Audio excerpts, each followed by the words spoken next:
Right, continuing with our study of volume 17.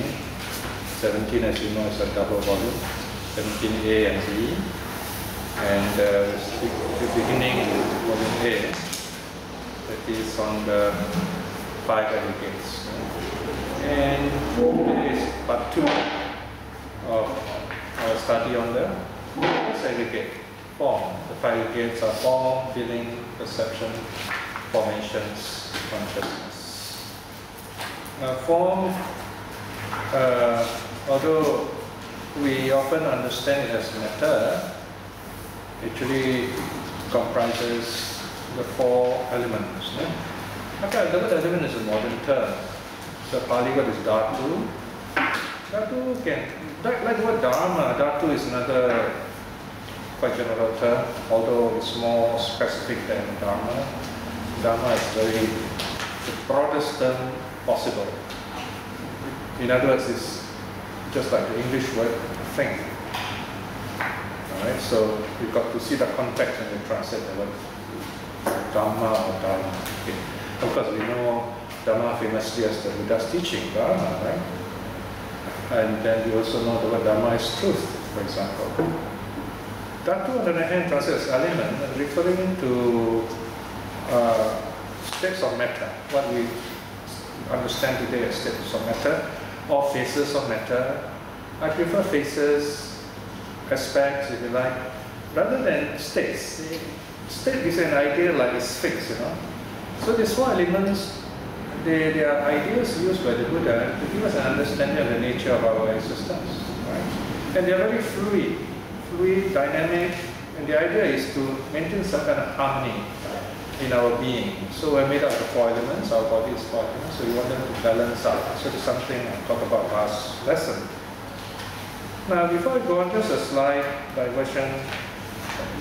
When we study such topics, we are helped a lot by modern scientific knowledge, right?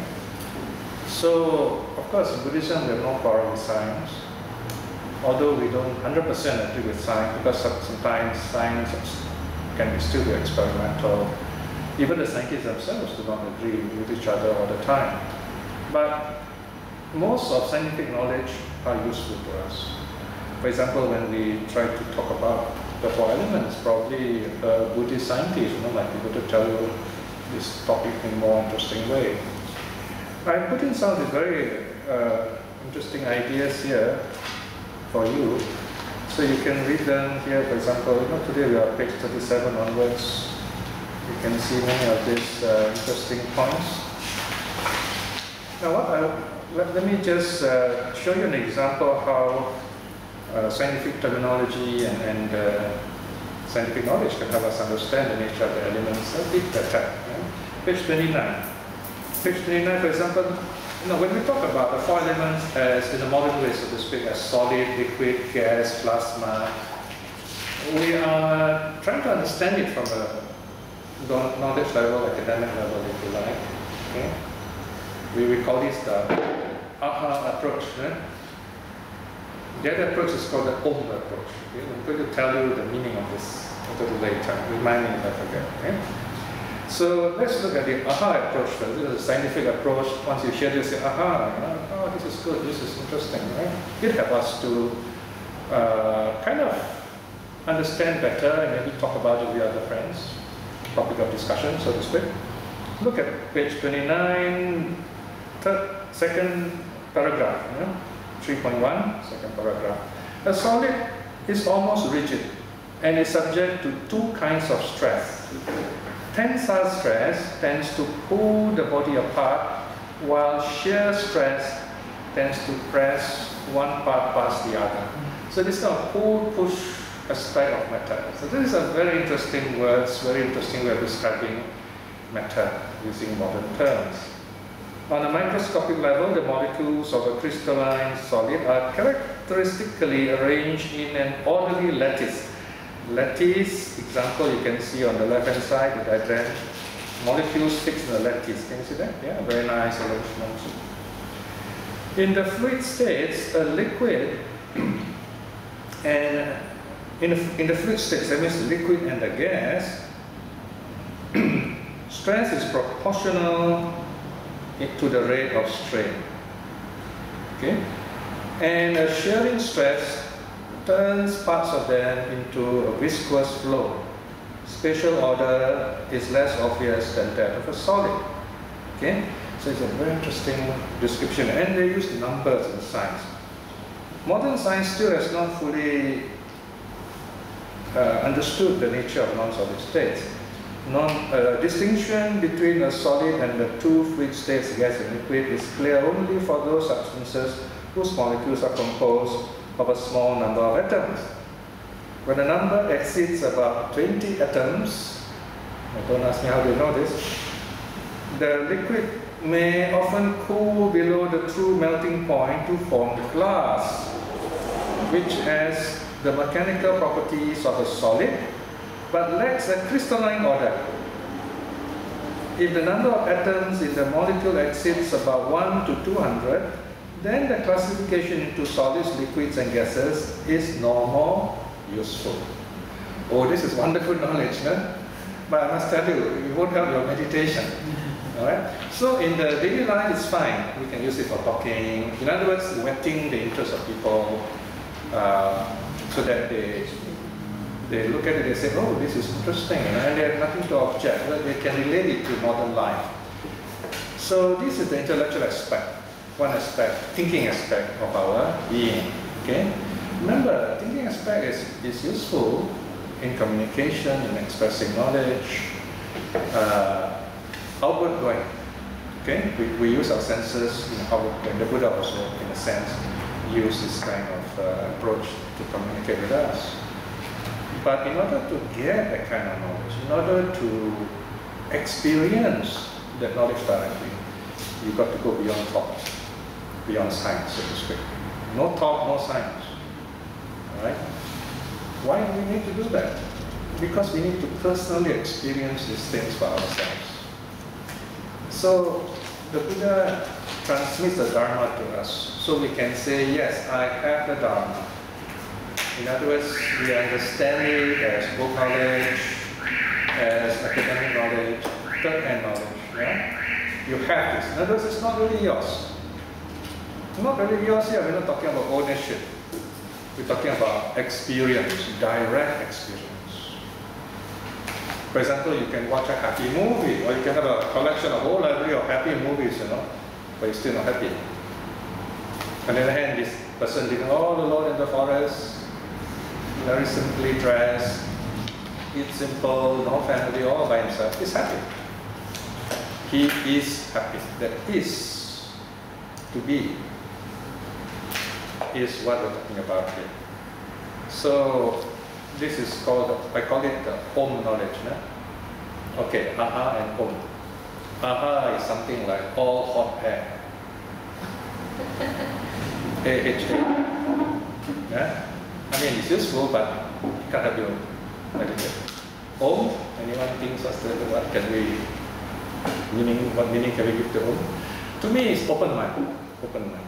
Okay? So you say Om, remember, open up your mind, open up your heart. So this open mind, open heart is a direct experience. We see, hear, smell, taste, touch, experience with the mind directly. So all this knowledge is fine. You see this in Abhidharma also. There was a time in Buddhism, a few hundred years after the Buddha's time, the monks were more well-educated. The oldest university in the world started with the Buddhists. They wanted to classify, arrange Buddhism with very scientifically modern terms. Everything is numbered and systematized. In a sense, they were trying to outdo the Buddha. But there lies the rub, as we say, because the Buddha's teaching is simple and there is meaning and purpose behind the simplicity. Do not underestimate the depth of the simplicity of the Buddha. Despite the simple words used by the Buddha, it is only when you have some level of meditation and stillness you begin to understand those words. Only yesterday, we had this very wonderful class, meditation class. One of the participants said,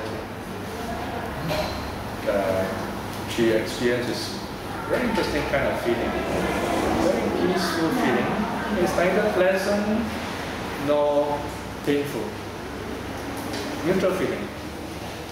Neither pleasant nor painful, neither happy nor sad. And it's kind of open feeling. Now you know that as neutral feeling, you know.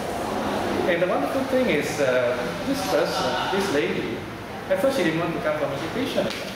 The husband said, oh, you should come. She said, I don't think I can meditate, that sort of thing. You know? But when she came, she really could meditate. Not only could she meditate, she began to understand the nature of the three feelings. So I told her, I said, now you read the suttas, you understand why the Buddha says there are three feelings. Because she has experienced it.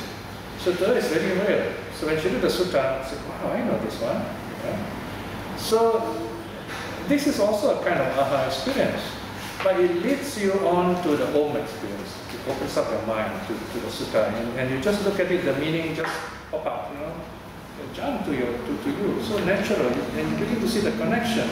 And whatever sutta you read, you have this aha experience again and again, because you see the connections. The Buddha is talking about something, same name, same topic, aggregates or consciousness, and yet there's a variation there to suit a certain person's mentality, and so on. And then joy arises as you study the sutta. So this is what makes people go on, you know, getting hooked on sutta, so to speak, if they enjoy happy with the sutta. So that's the happy side, simple joys of the Dharma, of the suttas. Yeah, of course, some people get high on Abhidhamma, scientific knowledge. Wow, everything is so well explained, which is also good if you understand this thing. You need some level of intelligence, and you need a lot of openness to study Abhidhamma. In fact, my advice is, you must know some sutta first. You must know some basic Dharma first before you go into Abhidhamma. If you compare to modern science, Abhidhamma would be like nuclear physics. Now, how you want to understand nuclear physics? You never study physics. You need to study physics first, or general science for that matter. So this is where, why do I say this again and again? Because once you start categorizing, measuring, quantifying the Dharma, so many numbers of conscious moments and so on, we can be wrong. We can be wrong. Because how do we measure these things? Who measures these things? Well, it's not stated in the suttas anyway. Right? Of course, many of these things are helpful. What I'm saying is, there's nothing wrong in studying Abhidhamma with an open mind, but remember that one day the scientists might prove some of these things wrong. Don't lose your faith then. In other words, try to say, okay, explain to us why the top numbers are not 17, it's more maybe, or you know, some other way of counting, more than 8 things in the experience, things like that. Because the scientists are doing great investigation, very detailed investigation nowadays into the mind. So look at how the scientists here, you know, on page 29, how they're explaining the nature of matter. When did this explanation start? Not in the Buddha's time. This was done, let's say, within the last, starting in the 18th century at the earliest. Right? So what, 300 years, 400 years? So what I'm saying, this kind of knowledge, which borders on the scientific, you must be very sure what you're talking about. That is why in meditation, when I teach, I also try not to talk too much about the quantified aspects of meditation. I will quote the scientists. I'll say, well, the scientists say this. Go and read their journal articles. Then you'll say, but if you say the Buddha said this, and these are the things, they ask you, how did you do know these things? Empirical knowledge, things like that. It's very hard to prove or argue with them, in fact. In fact, we don't need to do that. So what I'm saying is you must remember the purpose, the meaning and purpose of meditation. So as a Buddhist teacher or Buddhist speaker, if you have to teach the meditation, you say, okay, you try this and you feel peaceful. If you don't feel peaceful, why? So you explain some of those things, and they experience it, they feel it good, and they're happy with it, they're not so interested in all these scientific theories. It's fine. So this is something we must be aware of, this openness. So I have presented all these ideas with the same understanding in mind, and I prepared this study notes on the 4 elements. Okay. So you notice in this study, scientific explanation will be very helpful. But we've got to go beyond scientific explanation to what the Buddha is trying to tell us. Now we are on page 37. So once again, you can see the diagram on the board, on the whiteboard, there are 4 elements. At the bottom there is a cube representing earth element. And then there is this globule representing water, very symbolic, very apt. And then you have the cone. It's a cone. Because here is a single dimension drawing. The cone is 3-dimensional. It's fire. Fire, of course, is red. I think earth is green, I'm mistaken. No, air is green. Sorry, air is green. And then fire is red.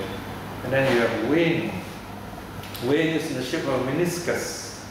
Meniscus, you know, like a glass, little round glass, like the lens of your contact lens, meniscus. Right? So, like a saucer. Right?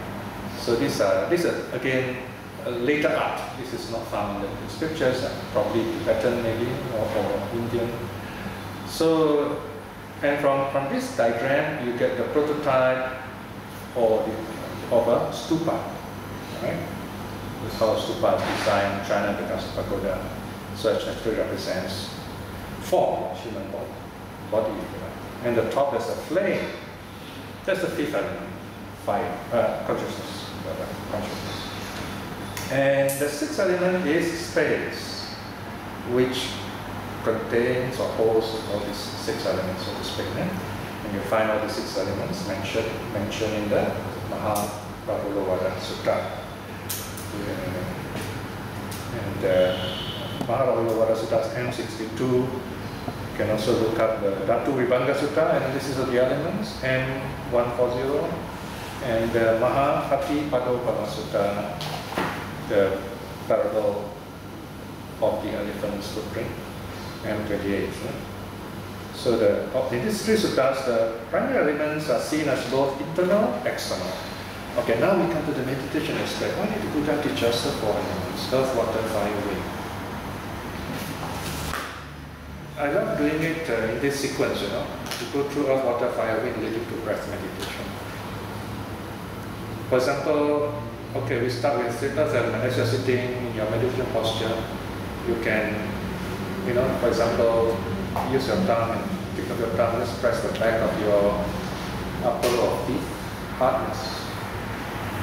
You know the hardness. Earth element is hardness. Resistance. As you sit, you find your body weight pressing down on the cushion. The heaviness pressing down on the cushion.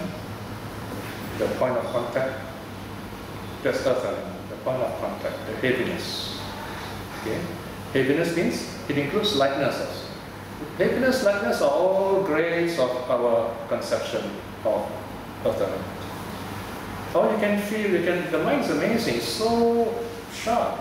You can direct the mind to feeling the cushion, how the cushion supports you. Softness, hardness, again, earth element. And then as you sit like that, you feel contact points. You feel your arm touching your body. Contact point, earth element. And your hands are together and touching each other, earth element. So earth elements are to do with pressure, contact, heaviness, lightness. Oh yeah, you can also experience texture, roughness, smoothness, right? For example, you walk on the floor, you feel the floor smooth. Earth element. So you find earth element is objective. Soft, hard, rough, smooth, these are all subjective aspects, so to speak. Comparatively, relatively subjective. So in meditation, we try in a sense to simplify all these experiences so that we can let go of them. Remember this idea of renunciation. You label them, you let go. Then you progress onto, let's say, water element. Okay? Water element, you feel the saliva in your mouth, it's water element, viscous, sticky, right? And then reflect. so much fluid in your body. Most of our body is fluid, liquid, blood, lymph, tears, sweat, urine, water we drink. Okay? And then the heat element, you touch, you can feel your body warm. Or you feel cold, it's heat element. Wind element, movement. Air, you breathe in, you breathe out. A gas in your stomach, oxygen, now we know oxygen in your blood. Uprising, gas, burping, you've got very nice things like down-going gas, you've got a big heavy name for it, flatulence, okay? Upgoing, downgoing. And interestingly, where wind is concerned, wind element, the Buddha describes peristalsis, big word, right? All these ideas began around 17th century Italy, where people like to cut up bodies, you know. I think one reason they cut up bodies there in Italy because they like fighting, killing each other, and you have a dead body all cut up in wars, you know. These kings always have a lot of time and power. They go around killing people and conquering areas. The dead bodies everywhere. So some of the more curious minded look at the body and say, oh, I can see something here, it's a kidney. And they start listing all the bodily parts, you know. And they became scientists because they study in a more scientific way, you know. So they begin to notice there is this muscular movement, the round muscles. For example, when you drink water, you swallow food, starting from your mouth to the gullet, the muscle shrinks and expands and push down food into your stomach. And then from your stomach, it gets digested and becomes done and then it's pushed out to the same motion. That movement is also Buddha. So the Buddha mentioned already, he was aware about this. So in a sense, he has some scientific awareness. But again, that's not the purpose, not to teach science, right? But for meditation. So, in these three suttas mentioned, Dhatu Vibhanga Sutta, Maharahulawada Sutta, Mahapatipadopana Sutta, the Buddha talks about first identify, reflect on the elements inside you, right? Earth element, hardness, softness. So, in a sense, you reflect, this is what I am, this is what I really am. This hardness, earth element. My bones, skin, teeth, all these earth elements. There's a whole list of them given in the suttas. This is what I am, this is what I really am. You reflect that way. So this is a gentler form of looking at all those skeletons and dead bodies, okay? In a sense, you start here, right? And then, next step, there is this external earth element all around me. For example, the food I take, right? The food that dogs take, bones, you know? And then I take rice, curries, meat, you know? All these are earth elements. I ingest this, it becomes me. Now this is quite tricky, you know, very interesting. At which point with this external food we take goes into our gullet and belly, it becomes me. Here I am, it's talking to you, see?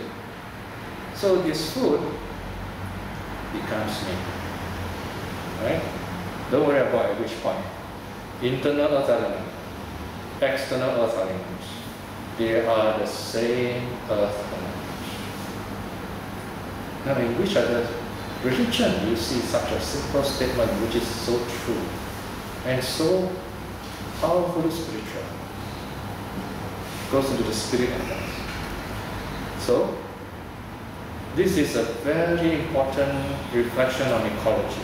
It's an ecological awareness. First time in human history, this sense of this earth outside me and this earth inside me are the same earth elements. And the next reflection is even more important. They are all impermanent.